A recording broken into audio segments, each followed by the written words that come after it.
Zegaiti dozun Euskal Herria hainbat bentajaz dotadu. Hau, beste poema asko eta hartzain novela bat ere idatzi zituen Joan Pérez de la Zárragak Larrean orain dela 400 urte. Eskuizkribo horretan, Euskal Herria eta Araba hitzak lehen aldiz agertzeaz gain, euskaraz idatzitako hegoaldeko lehen liburua dugu. Ez da arraroa, izan ere, garai hartan 4 arabarretatik 3 euskalduna baitziren. Orain, Argomaniz herrian gaude, Lautadan, Gaztiztik 14 kilometrotara.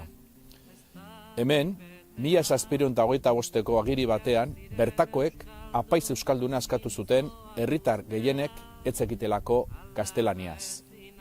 Mende horretan bertan, zoritxarrez, eta hurrengo mendearen hasieran, oso modu azkarrean galdu zen euskera Arabako leku gehienetan.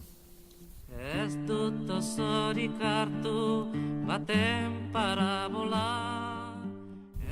20. mendean berriz, lehen aleginak eman ziren hizkuntza berreskuratzeko.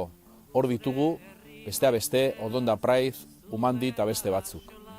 Baina 1985 urtean, arte eta lanbide eskola honetan nolabaiteko lehen euskaltegia jarri zen martxan 20 urtez Peli López presari esker. Gero, euskaltegi, ikastola eta eskola gehiago etorri ziren, eta azken hamarkadetan lortu dena izugarria izan da. Euskara berpiztu dugu, txalotzekoa eta harro egoteko modukoa.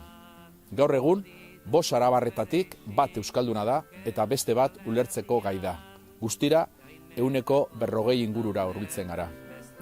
Horietako askok eta askok ez dugu euskara lehen hizkuntza izan, eta ez dugu euskaraz ikasteko aukerarik izan eskolan. Eta euskaltegira jo behar izan dugu han eta hemen. Orduz geroztik, gauzak zeharo aldatu dira, baina oraindik lan handia dugu aurretik. Euskararen erabilera nabarmen igo da azken urtetan, baina ez da erreza. Eta hortxe dago, 5-6 inguru bitartean.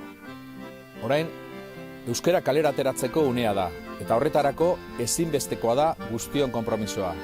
Beraz, badakizu, izanago bizi eta belarri prest. Euskara da gure territorio libre bakarra.